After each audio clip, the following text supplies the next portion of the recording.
catch a 4th and 2 slant for first down, you're still on me, and you drop it, turnover, etc. What does that do for your confidence moving forward then? It definitely boosts your confidence. The more plays you make in practice boosts your confidence too. But it boosts your confidence even more for in the game. So that was a big play. I just had to convert on 4th down. Yeah, and I guess what I'm getting to there is, of course, it boosts your confidence, but they called on you in that moment. You understand what I'm saying? That tells you what you're still in the plan, so to speak. Yeah. It feels good to get that call and have all my coaches and my teammates trusting me to make that play. Bryson Rogers making a really good catch there too. Dan Lanning, the coach at Oregon, talked about the depth of this receiver room. It's not just those 3 guys who are starting. You feel like y'all have shown that a little bit as this season's gone on? Oh yeah, definitely. We have a lot of great guys in the room, and we push each other day in and day out. So we probably have the most depth in the country, in my opinion. Brandon, on that 4th down play you're talking about, it's like an RPO read with a little ahead of me. Just what's kind of your impression of how he makes those reads, and how helpful is that for a receiver to know that your quarterback's going to make that read? When the play call came in and I seen the defense, I knew Will was going to throw me the ball because I seen that the nickel on me was outside leverage, and then the safety came down as soon as the ball snapped. So he does a good job of making his reads, and he just made the play. Are there other things to show up where you can tell, like, this is a guy who clearly has the experience you need in games like this, especially? Definitely. In practice, you see it. I mean, he's the leader out there.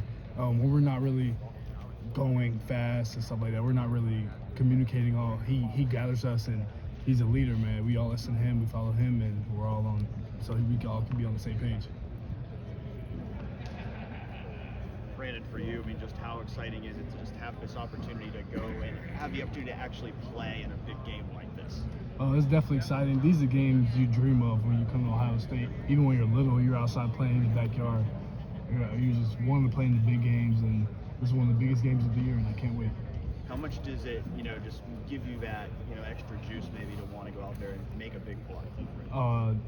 You want to make a play regardless, but I think just a little bit more in the big games, you want to just do a little more. And I feel like everybody, we've had a great week of practice so far, so I feel like we're going to go out there and make the great plays. Brandon, I know you and Carnell are pretty close. Yeah. What was it like for him to have to sit out, and how excited is he to get back to work? It was hard. He's an ultra competitor, so he wants to be out there every single day, whether it's practice or whatever it is. So it was hard for him not to play, but for him to get back this week was very crucial. What have the coaches told you about the atmosphere to expect? It's going to be loud. It's a away game, so we got to pack our toughness. They're going to come out. They're going to do whatever they want to do, and we're going to do what we want to do. But we're going to play Ohio State football. We're just going to dominate. How comfortable are you guys with like the silent counts and stuff like that as receivers? Oh, very comfortable. I mean, we've been working on it from fall camp all the way from spring ball, fall camp to now. So we're very comfortable. How much of an emphasis is special teams right now for this week? Oh, very. And we know special teams can make or break this game. So we know it's very important. And we've had a lot of meetings so far, and we feel like we can make a lot of plays on special teams this week. Oregon had a big game, special teams wise, against Boise State. I think some people see Oregon as having the advantage there in this game. Does that drive you guys at all? Do you want to prove a point on special teams?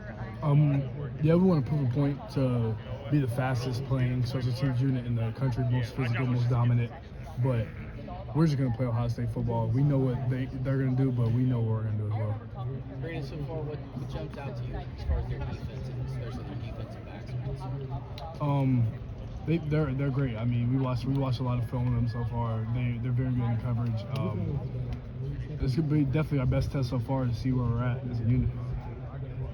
How much time have you spent in practice coming into this week as compared to maybe previous practices throughout the season? Does that make any sense?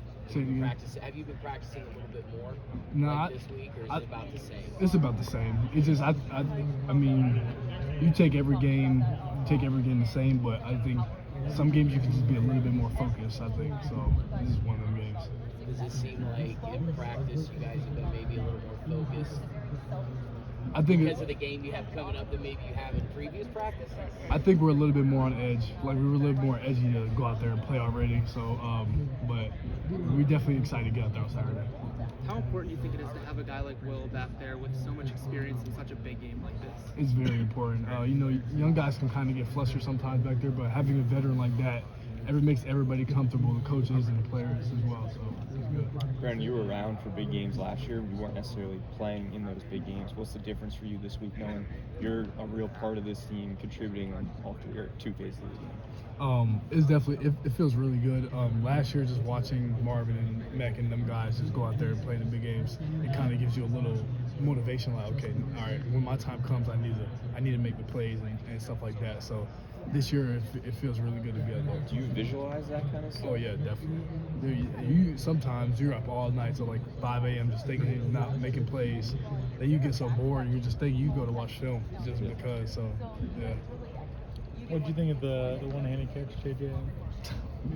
I mean, I've been seeing JJ. I knew JJ since I was like 10 years old, so I've seen him making plays ever since then. So it didn't really surprise me. I knew all his capabilities he has, but it doesn't surprise me at all. Has he always been making catches like that, Oh like yeah, one-handed? yeah. I mean, when we know we're little, we out there, we just try stuff. When OBJ had that one-hand catch, everybody just started trying stuff. So we just do the stuff in practice. So I see him all the time making catches like that. How much do you actually drill that? We do it every Wednesday. Every Wednesday, in the beginning of practice, we have this drill where we just catch the pass with one hand. So, and a little bit on Thursday as well. You guys always the best catch in practice Who's had the best catch in practice? so far this year? Great bless. People have not seen. Any more questions for Brandon? Probably Emeka. Emeka had a crazy one-hand grab in fall camp. It was down deep on the sideline. It looked like he grabbed it like 3 fingers, but it was crazy. And he was getting held at the same time, so I'll probably say that one.